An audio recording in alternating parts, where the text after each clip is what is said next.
Hello friends, मैं प्रशांत आप सबका आपके चहीते सेक्स एक सुखी जीवन का मंत्र डॉक्टर विजय दहीफले के साथ इस खास कार्यक्रम में तहे दिल से स्वागत करता हूं। दोस्तों, हमें जब भी कोई मेडिकल इमरजेंसी आती है या फिर स्वास्थ्य से जुड़ी कोई भी परेशानी सताती है, तब हम क्या करते हैं? सबसे पहले हम वो सारी चीजें हमारे फ्रेंड्स या फैमिली के साथ शेयर करते हैं। पर दोस्तों, जब भी हमें कोई सेक्स से जुड़ी परेशानी सताती है, तब हम ऐसा नहीं कर पाते, क्योंकि इस बारे में बात करने में हम अक्सर झिझकते हैं, हमें शर्म आती है। पर दोस्तों, अब शर्माने की बिल्कुल जरूरत नहीं, क्योंकि डॉक्टर विजय दहीफले आपके सारे सेक्स रिलेटेड सवालों के जवाब बहुत ही पॉजिटिव तरीके से जरूर देंगे। दोस्तों, शो को शुरुआत करते हैं, लेकिन उसके पहले जानते हैं डॉक्टर विजय दहीफले इनके बारे में। डॉक्टर विजय दहीफले ये एक जाने माने सेक्सोलॉजिस्ट, यूरोलॉजिस्ट और एंड्रोलॉजिस्ट है। डॉक्टर दहीफले जी के क्लिनिक औरंगाबाद, हैदराबाद, दिल्ली में द्वारका, पुणे तथा नवी मुंबई में नेरुल, दादर, अंधेरी, कल्याण, नासिक, अहमदाबाद और दुबई में भी है। डॉक्टर विजय दहीफले जी का भारत तथा अन्य देशों में कॉन्फ्रेंसेस और सेमिनार के लिए हमेशा आना जाना रहता है, जिसमें वे सेक्स संबंधी सभी समस्याओं पर सलाह एवं मार्गदर्शन करते हैं। तो चलिए शो को शुरुआत करते हैं। डॉक्टर साहब हमारे साथ है। Sir, welcome to the show. नमस्ते। आप सभी जानते हो कि छोटे छोटे वीडियोस के माध्यम से वो इन्फॉर्मेशन आप तक पहुंचाने की कोशिश हम लोग अक्सर करते हैं कि जो इन्फॉर्मेशन खास तौर पर अवेलेबल नहीं होती या फिर वो साइंटिफिक इन्फॉर्मेशन है। आज का जो टॉपिक मैंने लिया है वो है लिंग के विभिन्न आकार। पिछले कुछ एपिसोड्स में हमने इसके बारे में बात की थी। आज भी मैं दो ऐसे आकार है जिसके बारे में सर से इन्फॉर्मेशन लेने की कोशिश करूंगा। सो जैसे मैंने अभी बताया कि दो आकार लिंग के, जिसके बारे में आज के कुछ सवाल है। ये जो लिंग का आकार है जिसे हम कर्व टू लेफ्ट ऐसा कहते हैं, तो ये कर्व टू लेफ्ट पेनिसिस क्या होता है? जी प्रशांत जी, यहाँ पे जो सीरीज चल रही है सेक्स एजुकेशन, सेक्सुअल अवेयरनेस और सेक्सुअल सेफ्टी, इसके अंतर्गत हम पूरी साइंटिफिक इंफॉर्मेशन ले रहे हैं। हमारे दर्शकों की डिमांड से एक डिस्क्लेमर देना चाहता हूँ। Time, place, person, condition, culture, safety अपना ओन और नोन पार्टनर उसके साथ ही आजमाना है। भाई, क्यों देखने हैं लिंग के विभिन्न आकार? क्यों देखना है नॉर्मल क्या होता है? क्यों देखने भाई पेनिस के विभिन्न आकार, वजाना के विभिन्न आकार, ब्रेस्ट के विभिन्न आकार? भाई, जब तक नॉर्मल ही क्या है पता नहीं, तो आप कैसे गेस करोगे? मेरे पास तो ऐसे कपल आते हैं, सर इसका छोटा है, इसका टेढ़ा है, इसका लंबा है, मुझे साथ रहना नहीं, डिवोर्स चाहिए। भाई फ्रेंड्स, ऐसा नहीं करना है। कर्व टू लेफ्ट ये भी नॉर्मल पेनिस है, लेकिन कब तक ये समझना चाहिए। यानी जब पेनिस का एंगुलेशन नॉर्मल, जब शिथिल अवस्था में तो कुछ समझ में नहीं आएगा आपको, लेकिन जब इरेक्ट होगा तो उस वक्त उसका टिप जो है लेफ्ट साइड में जा रहा है, मिडिल से या आगे से, और वहाँ पे पार्टनर को कुछ कारणवश थर्स्टिंग में एंट्री करने में डिफिकल्टी आती है। और क्या क्या होता है, इसके कुछ फायदे हैं, क्या केयर लेनी है, देखेंगे। और सर, अक्सर ये कहा जाता है कि पिरोनिस डिसीज जैसी जो समस्याएं हैं, उनमें भी ऐसा ही कुछ होता है। यस, तो अक्सर यहाँ पे लोग कंफ्यूज हो जाते हैं। तो ये जो कर्व टू लेफ्ट और पिरोनिस डिसीज, इसका जो फर्क है उसके बारे में क्या? श्योरली, ये देखो, नॉर्मली डिविएशन होना एक्सेप्टेबल है। भाई, कोई भी ऐसा स्ट्रेट लाइन में एकदम ऊपर आ रहा है ऐसा नहीं रहता, लेकिन क्या होता है बहुत बार हस्तमिथुन करते वक्त लोगों को उसको मोड़ने की आदत रहती, उसको बेड के ऊपर मसलने की आदत रहती, बहुत जोर से दबा दबा के टेढ़ा कर देते हैं। माइल्ड फ्रैक्चर होता है, कुछ तो भी होता है। बहुत बार डायबिटीज, बीपी वाले उसको इंजेक्शन लगाते वक्त इंजरी होती है।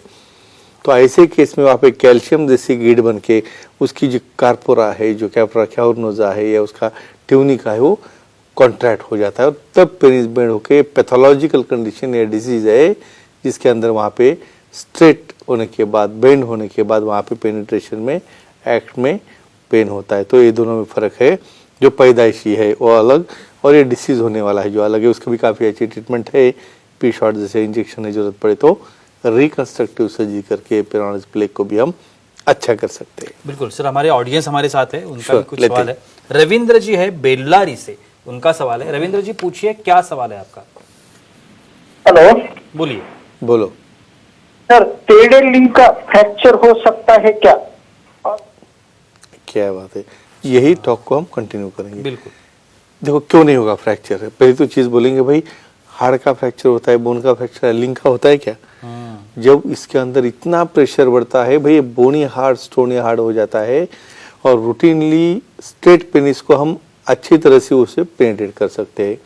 अभी समझो यहाँ पे ऐसा समझो कि भाई आपका पार्टनर टॉप में है, फीमेल ऑन टॉप, भाई काउगर्ल पोजीशन में हो या रिवर्स काउगर्ल में हो, और उसका एंट्रेंस आपको हाथ से डिरेक्ट करके आपने अच्छी तरह से नहीं किया और वहाँ पे ब्लाइंडली बट रीजन का हिटिंग समझो पेनिस पे हो गया, तो डेफिनेटली पेनाइल फ्रैक्चर होता है। तो उसमें क्या केयर लेनी है, अच्छा लुब्रिकेंट यूज की, अच्छा विजिबिलिटी में, अंधेरे में तो कुछ भी नहीं करना है, विजिबिलिटी में उसे एंगुलेशन देखिए, इधर फीमेल ने एंगल देना है या मेल ने एंगल देना है। और हमेशा दिक्कत आती होगी तो पी शॉर्ट या रिकंस्ट्रक्टिव सर्जरी करके उसे हम अच्छा कर सकते हैं। और एक आकार के बारे में पूछना चाहूंगा, स्मॉलर लेंथ एंड गर्द से हम कहते हैं, तो ये स्मॉलर लेंथ और गर्द पेनिसिस क्या होते हैं जी? पहले नॉर्मल पेनिस क्या होता है बोलता हूँ मैं। बिल्कुल। शिथिल अवस्था में लिंग की जो लेंथ है वो कितनी होनी चाहिए, कम से कम 3 इंच तक।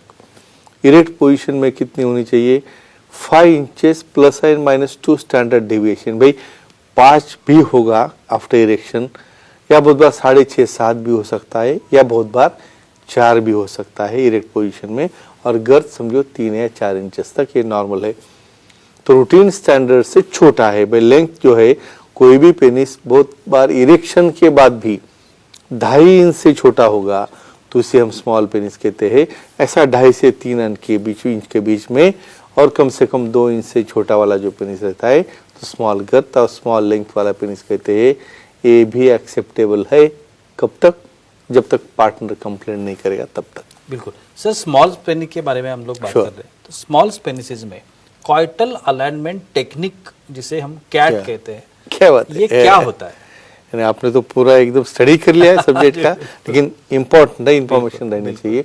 क्वाइटल अलाइनमेंट टेक्निक, भाई ऐसा जिसका पेनिस स्मॉलर है, इरेक्ट हो रहा है भाई, लेकिन पार्टनर को हमें सेटिस्फाई करना है। देखो उसे लैटरल स्टिमुलेशन इंपॉर्टेंट है, उसे पेनिट्रेशन इंपॉर्टेंट है जी पॉइंट का। तो क्वाइटल अलाइनमेंट टेक्निक में समझो पोजीशन है वहाँ पे मिशनरी, तो जब प्यूबिक बोन से क्लाइटोरिस को यानी मेल पार्टनर को इंसर्ट करने के बाद जो बोनी पार्ट रहता है उससे उसे फ्रिक्शन करना है फीमेल के क्लाइटोरिस को और वल्वा को, और वही पोजीशन में उसे इंसर्शन करके जी पॉइंट को रब करना है। इसे कहते हैं क्वाइटल अलाइनमेंट टेक्निक। और ऐसे छोटे वाले पेनिस में भी आप ओवरकम करके आपके पार्टनर को ऑर्गेज्म होने तक सेटिस्फाई कर सकते हो। बिल्कुल सर, हमारे एक फीमेल ऑडियंस उनका भी कॉल है। सुषमा जी है कोथुरुड से, पुणे से। सुषमा जी उनका सवाल है। सुषमा जी पूछिए, क्या सवाल है आपका? प्रणाम सर। प्रणाम, बोलिए। पार्टनर का फिनाइल इम्प्लांट किया हो तो सेक्स में क्या सावधानी लेनी चाहिए? ये बहुत इंपॉर्टेंट क्वेश्चन है। बिल्कुल। क्या है, अभी पेनाइल इम्प्लांट अपने मोटिवेशन से सब सुन के जो एंड स्टेज में भाई कोई गोली काम नहीं कर रही है, कोई इंजेक्शन काम नहीं कर रहा है, तो अभी इम्प्लांट हमने बिठा दिया।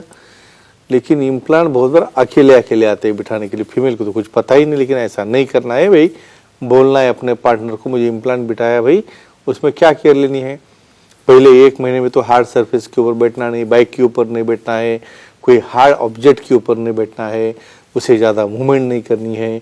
और सेक्स में जब पोजीशन बदलना है या जब एक्ट करना है तो female on top initial part में थोड़ा अवॉइड करना है, क्योंकि रॉन्ग हिटिंग हो गया तो वहाँ का हिंज डैमेज हो सकता है, या बहुत बार इन्फ्लेटेबल होगा तो बल्ब को भी डैमेज हो सकता है। तो फ्रेंड्स एक कहूँगा, यहाँ पे धीरे धीरे सेक्सोलॉजिस्ट यूरोलॉजिस्ट का सलाह मशवरा लेके मिशनरी में स्टार्ट करके एक बार वहाँ पे पोजीशन ध्यान में आ गई और अंडर लाइट विजन में करना है भी, अंधेरे में नहीं करना है, तो ये केयर बरतनी है। बिल्कुल सर, स्मॉलर के बारे में आपने बताया, अभी लार्जर के बारे में पूछना चाहूंगा। सही ये बात। लार्जर लेंथ एंड गर्थ जो आकार है ये क्या होता है? जैसे छोटा होता है बड़ा भी हो सकता है। ऐसे भी पेनिसेस नॉर्मली वो तो बहुत हैप्पी बोलते हैं अपने रोबस्ट, कभी भी देख रहे हो भाई लार्ज है, बड़ा है, लंबा है, रोबस्ट है, लेकिन उसमें भी कुछ केयर रहती है, कुछ इम्पोर्टेंट। किसे लार्जर बोलेंगे भाई? 5 इंच से standard deviation 2 inch plus minus, यानी हम प्लस में जाएंगे तो 5 से हो गया 7 इंच, भाई 7 इंच तक भी रहता है। और गर्थ हो रही है यहाँ पे 4.5 5 इंच तक, तो लार्जर लेंथ हो गई, लार्जर गर्थ हो गई। बहुत बार तो हमारे पार्टनर तो डर जाते ऐसे भी, लेकिन क्या केयर बरतनी हम बोलेंगे, इसमें का साइंस हमें देखना है। और ये जो अभी आपने बताया Sure. लार्जर, हाँ. तो इसमें सेक्स पोजीशन हम लोग देख Yeah, ही रहे, correct. लेकिन इसमें अगर सेक्स पोजीशन Correct. यूज करनी है तो कौन सी सेक्स पोजीशन लेनी चाहिए, अवॉइड कौन सी करनी चाहिए और लेनी कौन सी चाहिए? बिल्कुल बिल्कुल। देखो यहाँ पे एक तो चीज ध्यान में आ गई, पहले पार्टनर को समझाना है भाई देखो आप चिंता मत करो, हम बहुत धीरे धीरे लुब्रिकेंट लगाएंगे, सब करेंगे, और थर्स्टिंग करने के बाद अच्छा हो गया तो पहले तो हमें देनी कौन सी पोजीशन है, आपने कौन सी लेनी चाहिए? बिल्कुल मिशनरी लेनी चाहिए। क्या है, लेग सेपरेट रहते हैं, वल्वल ओपनिंग अच्छा बड़ा रहता है, और लुब्रिकेंट से वहाँ पे बिना पेन हुए वहाँ पे आप धीरे धीरे स्टर कर सकते हो थर्स्टिंग, लेकिन पूरा पेनिट्रेशन नहीं करना है, वो पेन कर सकता है।